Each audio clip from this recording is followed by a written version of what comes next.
안녕하세요 여러분, 코스모스입니다. 오늘은 2026년 8월 7일입니다. 여전히 무더운 나날들이 계속되고 있습니다. 혹시 여러분 요즘에 이런 생각 해본 적 있으신가요? 아, 나 정말 열심히 사는데 왜 이렇게 마음이 허전하고 무거울까? 열심히 치열하게 노력하고 목표를 향해 달리고 최선을 다해서 사는데 마음은 또 불안하고 피로하기도 하고 또 더 열심히 해야 돼, 성과를 내야 돼 하면서 스스로를 채찍질 하기도 하고요. 하지만 전 세계 1억 독자의 사랑을 받은 여성 대가이자 심리학자인 웨인 다이어 박사는 우리에게 다음과 같이 말을 해주고 있습니다. 우리가 느끼는 고단함은 노력이 부족해서가 아닙니다. 에고가 당신을 채찍질하는 동기부여의 삶을 살고 있기 때문입니다. 이제는 인스피레이션의 삶으로 전환해야 합니다. 오늘 여러분과 함께 나눌 책은요, 웨인 다이어 박사의 역작 인스피레이션, 당신의 궁극적 소명이라는 책입니다. 그러면은 책으로 한번 들어가 보겠습니다. 영 안에서의 나의 경험. 영 안에 있을 때 나는 만족감을 느낀다.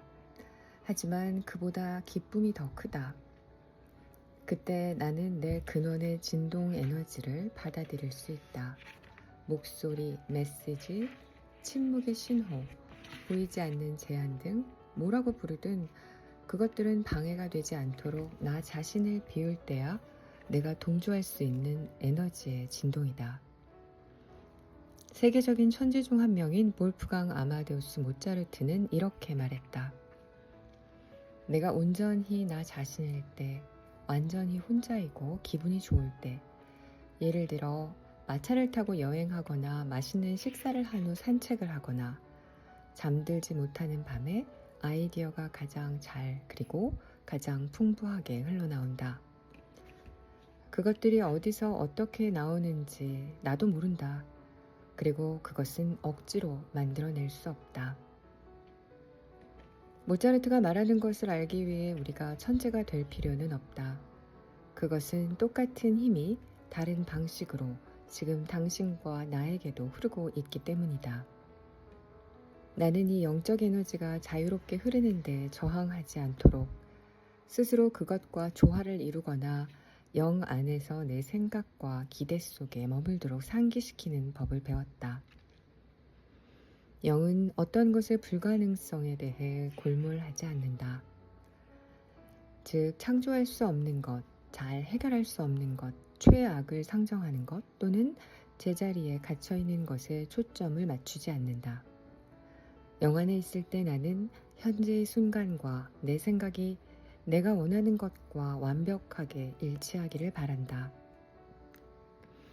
예를 들어 나는 내 말을 듣는 사람들에게 영감의 경험을 전해주고 싶기 때문에 강연할 때 어쩌면 내가 청중들을 실망시킬지도 모르겠다는 생각을 하지 않는다. 설사 내가 중간에 말을 더듬거나 강연 내용을 잊어버리더라도 그것을 헤쳐나갈 영감이 있을 것이라고 믿는다. 그리고 그 결과는 짜릿한 영감의 느낌이다. 글을 쓰기 위해 자리에 앉을 때 나의 바람은 영이 나를 통해 표현되도록 초대하는 것이다. 그리고 나는 아이디어가 자유롭게 흐르도록 나를 열어놓는다. 모차르트처럼 나는 영 안에서 내 근원과 연결되어 있다고 생각하며 내가 내 영적 근원의 도구가 되기를 기대한다. 그러면 아이디어가 흘러나오고 내가 필요로 하는 도움이 그냥 나타난다. 모차르트처럼 나는 아이디어가 어떻게 오는지 설명할 수 없으며 억지로 만들어낼 수도 없다. 영 안에 머무르는 것이 영감을 받는 비결인 것 같다. 나는 또한 마이클 버그가 신처럼 되기, 카발라와 우리의 궁극적 운명에서 모든 존재가 신의 일인 것처럼 모든 존재는 우리의 일이기도 하다라고 매우 아름답게 설명했듯이 모든 것이 나의 중요한 일이 될 때 영감이 삶의 다른 영역에서도 흐르는 것을 발견한다. 즉, 영감을 받기 위해서는 에고를 잠시 멈추고 나의 본래 모습과 내가 가진 것을 완전히 무제한으로 나누고 싶은 공간으로 들어가는 의지가 필요하다. 최근 강연에서 중간 휴식 시간에 롤리나 드 실바라는 여성이 내게 다가와 토론토 아동병원에 입원 중인 그녀의 10대 딸 앨리슨을 만나줄 수 있는지 물었다. 앨리슨은 림프계가 제대로 기능하지 못하는 희귀 질병으로 여러 달을 입원해 있는 중이었다. 천공된 장이 단백질과 지방을 처리하지 못하는 상태라 그녀의 병세는 최악이었다. 앨리슨을 3번째 방문한 날 그녀의 손을 잡았을 때 정맥주사로 생긴 작은 상처 위에 앉은 딱지가 눈에 띄었다. 그 순간 무언가가 나를 사로잡았고 나는 그녀의 눈을 바라보며 그 딱지가 그녀에게 주어진 선물이라는 것을 일깨워 주었다.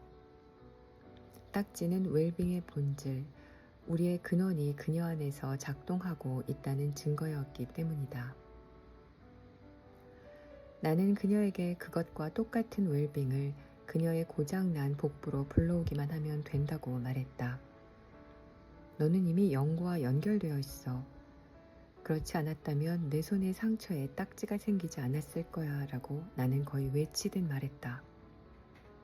14개월 후 롤리나와 통화했을 때 나는 앨리슨의 손을 잡고 상처의 딱지에서 영감을 받아 이야기했던 그날을 기억하냐고 물었다. 그러자 그녀는 그날이 딸에게 새로운 시작이었다고, 그때 앨리슨의 안에서 무언가가 활짝 열렸다고 대답했다. 그 전까지만 해도 앨리슨은 늘 무표정한 얼굴로 치료 과정에 대한 불만을 드러냈는데 내 말처럼 손에 생긴 딱지에서 자신의 영과 연결되어 있음을 깨달은 후 태도가 완전히 바뀌었다는 것이다. 현재 앨리스는 집으로 돌아와 지난날 자신이 중환자로 여러 달을 보냈던 병원을 위해 기금을 모으는 일을 하고 있다. 우리가 항상 근원과 연결되어 있고 신의 웰빙을 불러올 수 있다는 것을 기억할 때 바로 그때가 영감을 받는 때임을 나는 마음 깊이 알고 있다. 그 결과가 앨리슨의 경우처럼 기적의 발현이든 아니면 육신의 죽음을 통해 우리의 근원과 물리적으로 재결합되는 것이든 우리는 영 안에서 우리의 순간을 살아간다. 중요한 것은 신 또는 영이 이 행성에서 스스로를 드러내는 존재가 바로 우리라는 것을 이해하는 것이다. 또한 창조적 힘은 우리에게 다가오는 에너지라는 것을 명심해야 한다. 우리가 그것을 본받을 때 영감이 내 삶 전체를 통해 흐르게 되고 궁극적인 소명의 삶을 살게 되는 것이다. 그러나 만약 더 높은 무언가의 소명을 느끼고 아무것도 하지 않는다면 일반적으로 불만과 실망을 경험할 수밖에 없다. 반대로 소명과 진동의 조화를 이뤄 행동하고 가능한 한 많은 사람과 그것을 나누려는 의지를 가질 때 우리는 영감을 받을 수 있다. 예를 들어 교도소나 도서관에 책을 기부할 때 나는 궁극적인 소명을 다하고 있다고 느낀다. 실제로 나는 오늘 아침 한 여성에게서 감사 전화를 받았다. 그녀는 자신의 작업물에 대한 추천사를 부탁했었고 나는 일부러 시간을 내어 그녀의 치유 최면에 대한 영적 실천이 나에게 어떻게 도움이 되었고 다른 사람에게 어떤 도움이 될 수 있는지를 평가하는 답장을 보냈었다. 그녀는 당신의 추천사는 제가 받은 최고의 크리스마스 선물이었어요 라고 말했다. 내가 여전히 이런 일에서 영감을 받는 이유는 무엇일까? 그것은 내가 에고의 세계를 떠나 다른 사람을 이롭게 하고자 영을 표현하는 세계로 들어갔기 때문이다. 영 안에 있는 경험은 우리 모두에게 가능하다. 나는 지금까지 각자가 소명을 발견하는 방법을 보여주기 위해 내 개인적인 이야기를 몇 가지 이용했다. 나는 다른 이를 도와주라는 소명을 느꼈고 내 삶은 그 방향으로 나를 이끌고 있는 것이다. 네. 웨인드하이어 박사님께서는 또 이런 말도 하셨어요.